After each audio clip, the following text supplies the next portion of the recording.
오늘은 제가 부제목을 달아봤는데요. 어린 양의 노래. 오늘 말씀 가운데 3절에 하나님의 종 모세의 노래 어린 양의 노래를 불러 이르되 그러지 않았습니까?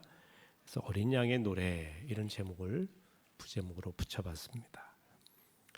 이 계시록 15장부터는 그동안 계속 보여준 일곱 천사의 일곱 재앙의 마지막 부분이 소개가 됩니다. 계시록 11장에서는 요한이 일곱째 천사의 나팔과 함께 마지막 재앙이 선포되는 환상을 보게 됩니다. 그리고 마지막 재앙은 계시록 15장에 또 기록을 해놨어요. 계시록 15장을 보면 세상을 향한 하나님의 재앙이 이제 끝날 것임을 보여줍니다. 이게 마지막 재앙입니다. 그 사이 11장부터 15장 이 사이에 보면 12장과 13장에서는 교회를 공격하는 세력이 사탄이라고 하는 사실을 보여주고, 또 14장에서는 하늘 성전에 있는 14만 4천 구원받은 무리들이 찬양하는 장면을 알려주었습니다. 계시록 15장과 16장에서 일곱 대접 재앙, 이 대접이 쏟아지는 재앙에 대한 내용인데, 그러면 끝나면 계시록 나머지 부분은 악한 세상을 상징하는 바벨론의 멸망과 이제 그 멸망 후에 세워지게 될 새 예루살렘, 새 예루살렘의 완성으로 끝난다는 거예요. 마지막 재앙이다. 이건 뭘 의미하냐? 한편으로는 하나님의 인내의 시간도 끝이 있다는 거예요. 하나님의 은혜에도 끝이 있다. 이 세상에서는 물론 은혜의 하나님이기 때문에 존재 자체가 은혜이시기 때문에 영원한 하나님 나라 새 예루살렘에서 은혜는 지속되겠지만, 이 땅에서는 말이에요, 우리가 사는 이 세상에서는 끝이 있다는 말씀이에요. 이제 시간을 지체할 수 없다. 마지막 일곱 대접 재앙이 쏟아지는 이유는 끝까지 하나님을 거역하고 교회를 핍박하는 세력은 심판받는다. 자, 1절 말씀 같이 읽어보실까요?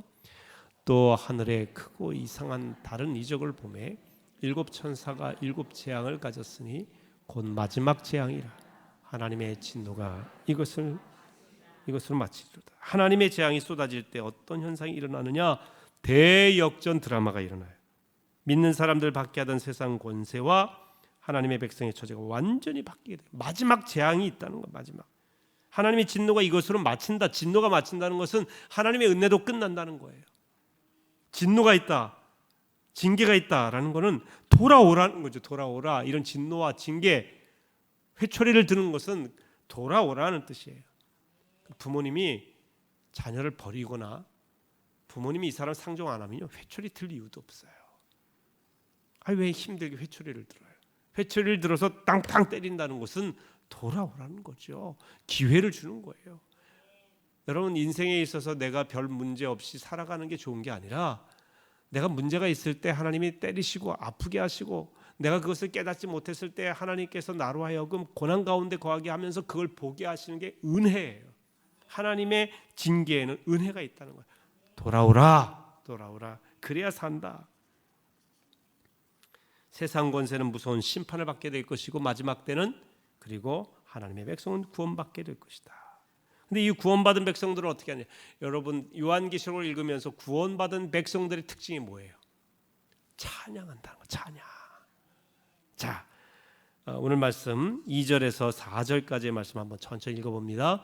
또 내가 보니 불이 섞인 유리바다 같은 것이 있고, 짐승과 그의 우상과 그의 이름의 수를 이기고 벗어난 자들이 유리바닷가에 서서 하나님의 검은고를 가지고 하나님의 종 모세의 노래 어린 양의 노래를 불러 이르되, 주 하나님 곧 전능하신 이시여 하시는 일이 크고 놀라우시도다.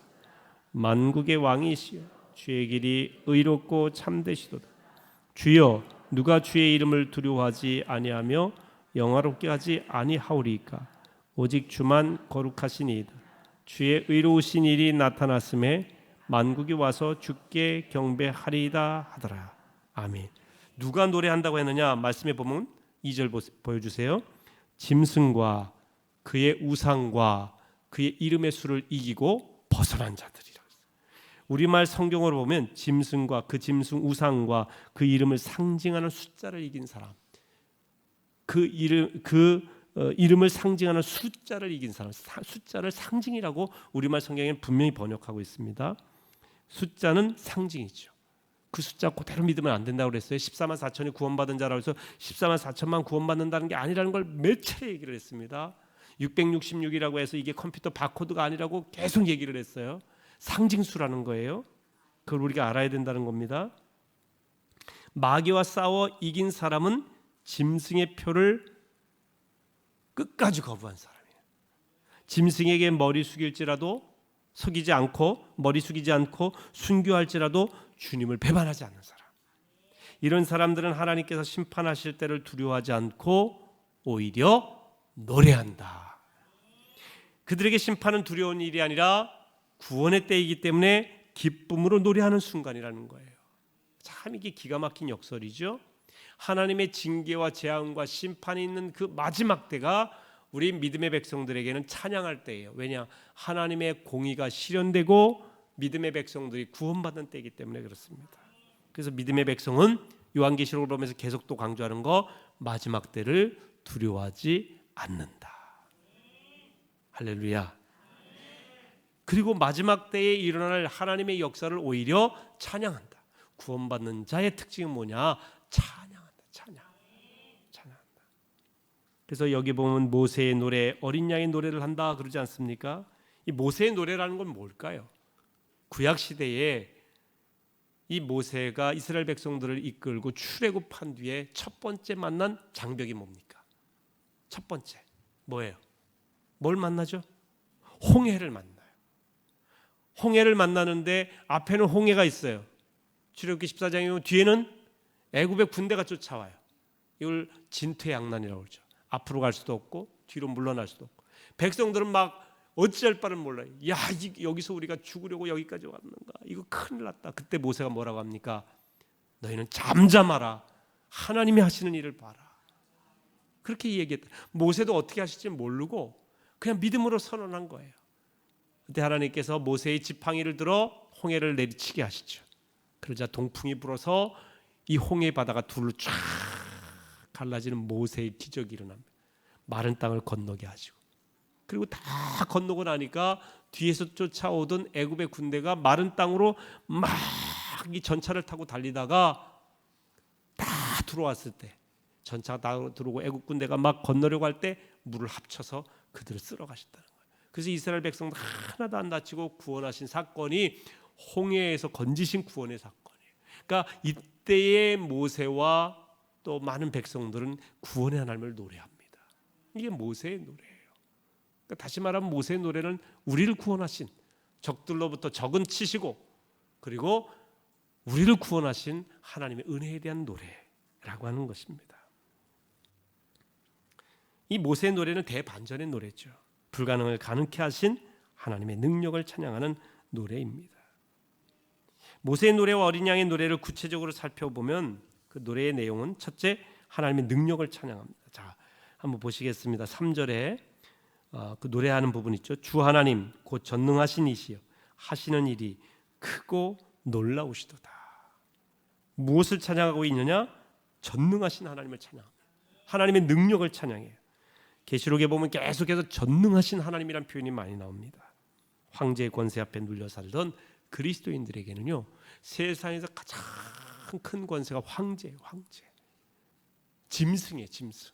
666이란 말이에요. 네로, 도미티안 이런 황제들. 그 이름의 숫자를 풀면 666이 나온다고 그랬잖아요. 그러니까 이 황제의 권력, 그들은 짐승이라 막 그냥 우리를 삼켜버릴 듯한 엄청난 권력을 가졌는데, 이 사도 요한도 사실은 예수님을 따라가고 주의 말씀을 전하는 사도지만 이 세상의 권력이 너무 크니까 이거 어떻게 되겠나 염려 걱정이 많았겠죠. 그런데 내가 보니 그랬단 말이에요. 내가 보니 하늘을 본 거예요. 하나님의 이 미래의 역사를 본 거죠. 그래 보니까 내가 보니까 구원받은 자들이 어린 양의 노래를 부르고 모세의 노래를 부르는데 그 어린 양의 노래가 뭐냐? 전능하신 하나님 찬양. 주님은 능하신 분입니다. 황제보다 훨씬 크신 분입니다. 인생의 문제와 고난과 박해보다 크신 전능하신 하나님, 이걸 찬양하고 있다. 두 번째, 하나님의 의로우심을 찬양합니다. 그 뒤에 뭐라고 되어 있느냐? 3절 후반절에 만국의 왕이시여 주의 길이 의롭고 참되시도다. 4절을 같이 읽어보실까요? 주여 누가 주의 이름을 두려워하지 아니하며 영화롭게 하지 아니하오리까. 오직 주만 거룩하시니이다. 주의 의로우신 일이 나타났음에 만국이 와서 주께 경배하리이다 하더라. 여러분, 지금 이 어린 양의 찬양, 모세의 노래, 이것은 마지막 때에 7번째 천사가 재앙을 이제 막 내리고 마치려고 하는 그런 즈음에 부르는, 어떻게 보면 세상이 너무나 마지막 재앙 가운데, 어려운 가운데 있는 가운데 부르는 노래란 말이에요. 야, 어떻게 이런 상황 가운데 우리가 노래할 수 있을까? 세상이 어수선하고 아직도 마지막 이제 고통받는 우리 믿음의 백성들도 있는 이런 때에 우리가 어떻게 하나님을 노래할 수 있을까? 그런데 여러분, 우리가 노래하고 찬양하는 것은 환경과 상황이 주어져서가 아니라 우리가 때로는 이해할 수 없는 환경 중에서도 하나님께서, 전능하신 하나님이 역사하실 걸 믿으며 노래하는 것이고요, 이 가운데도 하나님이 공의를 실천하실 것을 믿고 우리가 노래하는 거예요. 하나님은 의로우신 심판 주님이십니다. 하나님을 믿지 못하겠다고 하는 이들 가운데 이렇게 말하시는 이들이 있죠. 세상이 이렇게 불의한 일이 많고 억울한 일이 많고 악한 자들이 판치고 가진 자들만 배부른 세상인데 과연 하나님이 계신 겁니까? 하나님이 계시다면 어떻게 이런 일이 생깁니까? 그렇죠?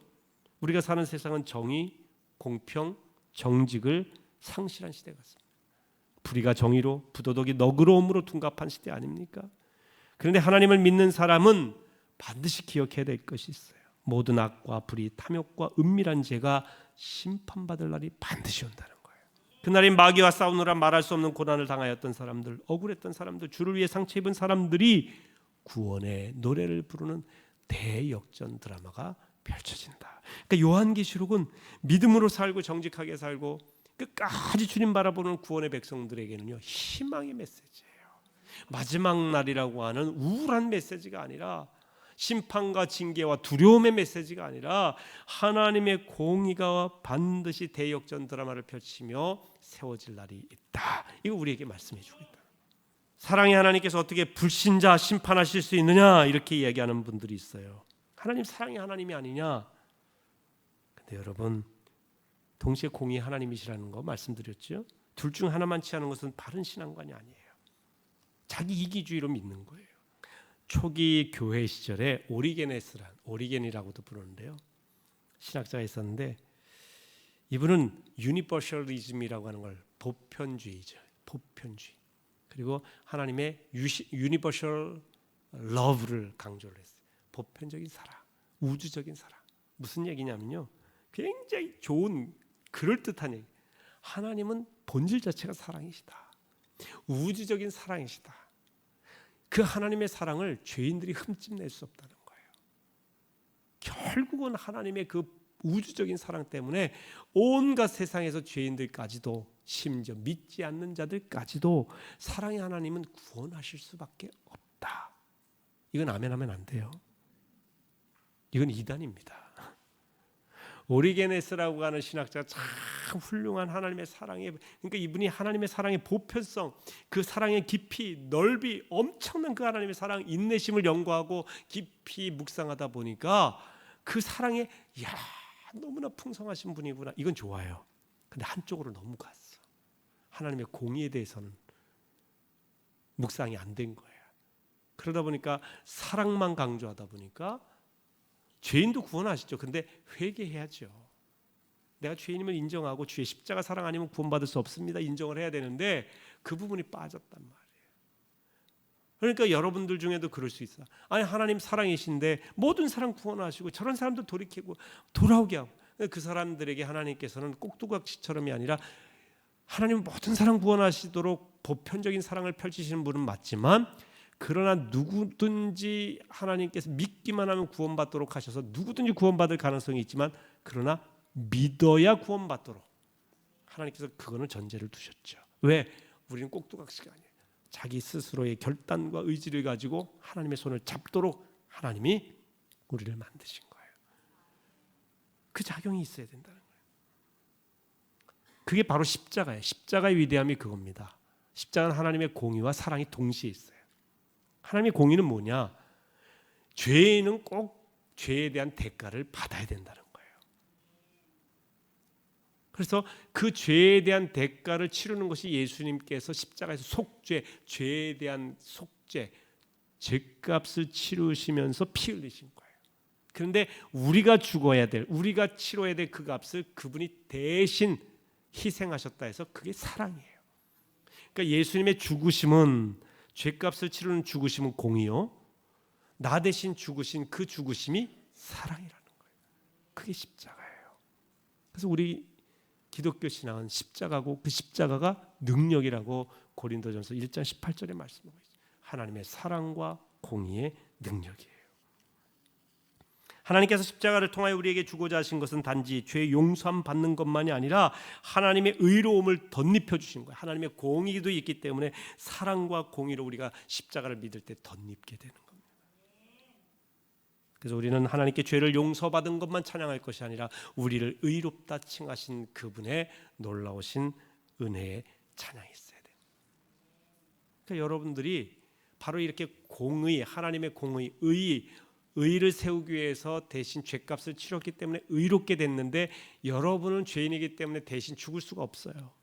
죄인은 죽는 게 당연해. 근데 죄 없으신 그분이 죽으심으로 우리의 죄값을 치르시고 우리를 의롭다 인정해 주신 거예요. 이게 칭의라고 하죠. 때로는 의인, 의롭다 인정하다. 그러니까 이 십자가의 원리를 깨달으면요, 그 속에 하나님의 사랑과 공의, 그 속에 하나님의 무한하신 능력, 그 속에 하나님과 우리 사이를 화평케 하는 평화의 관계, 그 관계의 회복으로 인하여 가로기둥인 인간과 인간의 평화의 관계가 이루어진다는 것을 우리가 깨닫게 되는 것이죠. 이제 5절에서 8절에 보면 하늘에 있는 장막 성전이 나타납니다. 자, 한번 같이 읽어보실까요? 5절에서 8절까지. 또 2일 후에 내가 보니 하늘의 증거 장막에 성전이 열린다.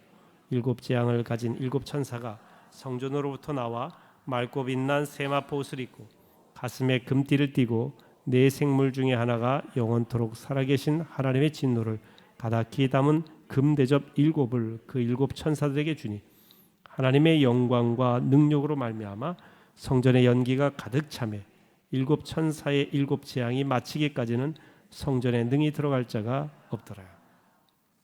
요한은 구원받은 자의 노래 부르는 모습을 보았습니다. 그 후에 또 다른 환상을 보았는데 내가 보니, 그러죠. 계시록의 아주 중요한 표현입니다. 따라하십시오. 내가 보니 보았다는 거예요. 경험했다는 거예요. 그래서 확신할 수 있다는 거예요. 여러분, 본 사람은 확신이 있잖아요. 요한이 본 것은 증거 장막의 성전입니다. 이것이 열렸다 그랬어요. 땅의 성전은 늘 닫혀 있지 않습니까? 구약시대 성전 아무나 못 들어가죠. 제사장만 들어갈 수 있고 지성소는 제사장들 중에서도 대제사장만 들어갔어요. 닫혀 있었어요. 그러나 하늘의 성전은 누구에게나 오픈되어 있다는 거예요. 다만 짐승의 표를 받지 아니한 사람, 사탄에게 굴복지 아니한 사람, 예수 그리스도를 구주로 믿고 십자가의 은혜를 믿은 사람, 이 사람은 멸망치 않고 영생의 문으로 들어간다. 열린 문으로 들어간다. 그런데 이 열린 문에서 천사가 나와 하나님의 진노를 담은 금대접 7을 받아듭니다. 재앙을 집행할 천사들이죠. 이 말은 너무나 두려운 말입니다. 이제는 더 이상 속죄의 제사도 필요 없고 제사장의 기도도 회개나 씻음과 정결의 기회도 의미도 없다는 거예요. 이제 마지막이 됐다는 거예요. 여러분, 마지막이다. 이 말씀에서 역설적으로 지금 우리가 얼마나 소중한 은혜의 때를 살고 있는지를 깨달아야 된다. 지금이 마지막 때가 오면 이제는 끝, 구원받을 자와 받지 못할 자가 딱 구별이 되는 거예요. 회개할 기회도 잃어버려요. 하나님의 은혜를 덧입을 수 있는 시간이 없어져 버렸어요. 그래서 우리가 지금이, 그래서 사도 바울이 이거를 깨닫고 주님 마지막 오시기 전에 지금이 은혜 받을 때요, 지금이 구원의 때다, 그렇게 얘기한 거예요. 회심이 일어나고 지옥에서 영생으로, 심판에서 생명으로 구원받는 그런 일들이 지금도 일어나잖아요. 이게 부흥이에요. 부흥은 교인수가 많아진 것만이 부흥이 아니에요. 진짜 부흥은 회심의 부흥. 회심. 사도행전 9장에 바울이 회심하잖아요. 사울이 회심해. 그래서 기독교인을 잡아 죽이던 그가 기독교인이 되어서 주의 복음 전하면서 늘 회심이 일어나니까, 변화가 일어나니까 심판에서 생명으로 구원받고 지옥의 자녀가 천국의 자녀 되고, 박해하던 자가 오히려 복음을 위해서 자기가 순교의 각오로 나아가게 되면서 많은 이방인들을 주께로 돌아오게 하고요. 여러분 사도 바울의 영향으로 수십억의 이 유럽 오늘날 전 세계 미국 우리나라 지금까지 2000년 동안 살아오면서 보면 얼마나 많은 구원받은 백성이 생긴 겁니까? 한 사람의 회심이 어마어마한 역사죠. 근데 더 이상 증거의 장막 성전에 들어갈 수 없을 때가 온다. 은혜가 끝난다. 그러니까 이때가 임하기 전에 회개하라 그런 거죠. 자, 이제 마지막 마무리를 좀 제가 하려고 하는데요. 하나님 나라 백성, 하나님의 자녀에게는 그 자녀가 정말 하나님의 자녀인지는 두 가지 열매로 구분할 수 있어요. 자, 요한일서 3장 10절 말씀 한번 볼까요? 이러므로 하나님의 자녀들과 마귀의 자녀들이 드러나나니 무릇 의를 행하지 아니하는 자나 또는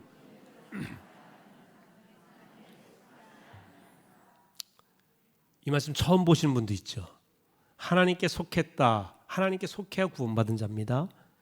그런데 하나님께 속하지 아니하였다. 구원받은 자녀가 아니라는 거예요.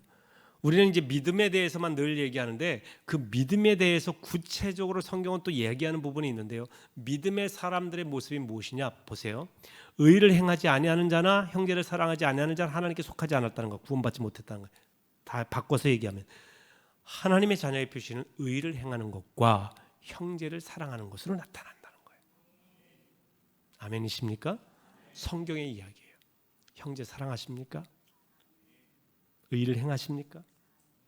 공의롭게 하려고 노력하세요? 애쓰고 계세요? 그렇게 사는 걸 기쁨으로 여기세요? 공의롭게 하지 않을 때 불편하세요? 그건 하나님의 자녀다운 모습이에요. 성령이 근심하게 되니까 잘못된 길로 갔다. 그게 느껴지면. 그런데 하나님의 자녀가 아닌 백성들의 특징은 뭐냐면 화인 맞은 양심이 되어서 의롭지 못한 행동을 하는데 전혀 가책이 없어요. 당연한 거예요. 보편적으로 늘 해오던. 근데 이게 전에는 늘 해오던 나쁜 습관들이었는데 내가 주의 은혜를 깨닫고 예수님을 더 깊이 알고 예수의 제자가 되고 확신을 얻게 되면 이 일을 하는데 내가 부족해서 그 일을 따라가는데 불편해져. 이건 하나님의 의가 들어간 거예요.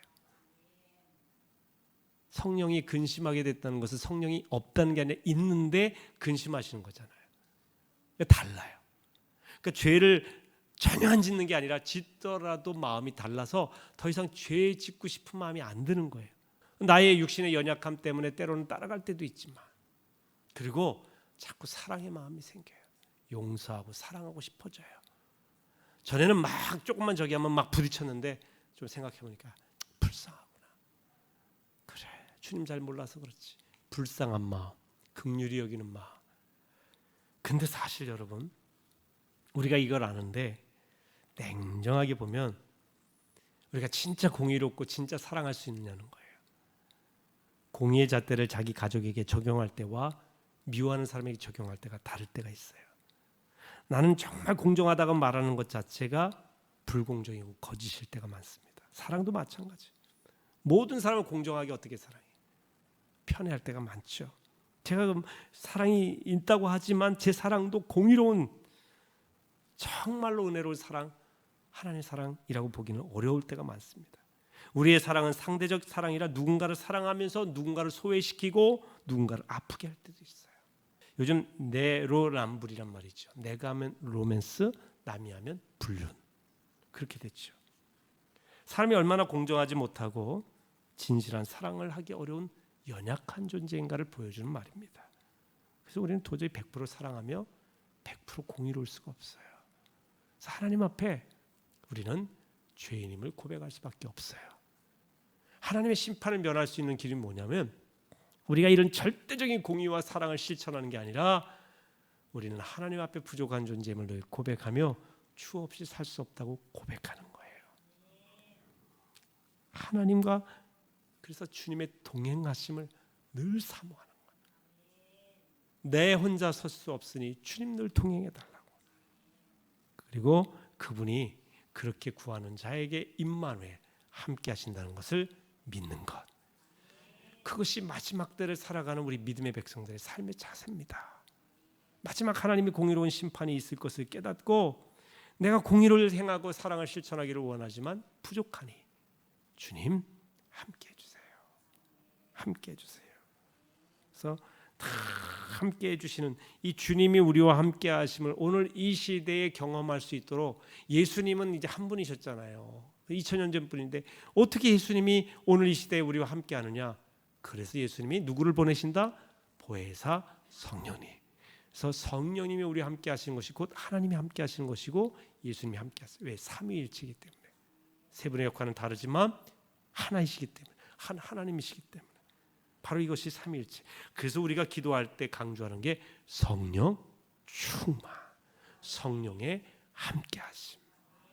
그래서 전도할 때도 뭐예요? 오직 성령이 너희에게 임하시면 너희가 권능을 받고 예루살렘과 온 유대와 사마리아 땅 끝까지 이르러 내 증인이 되리라.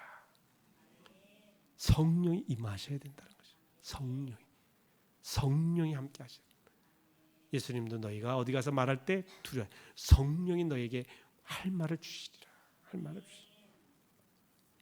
불의한 세상에 살지만 하나님의 사랑과 공의를 믿고 끝까지 믿음의 길을 걸어가시기 바랍니다. 끝까지 주님과 동행하시고 성령 충만한 성도들 되시기를 주의 이름으로 축원합니다.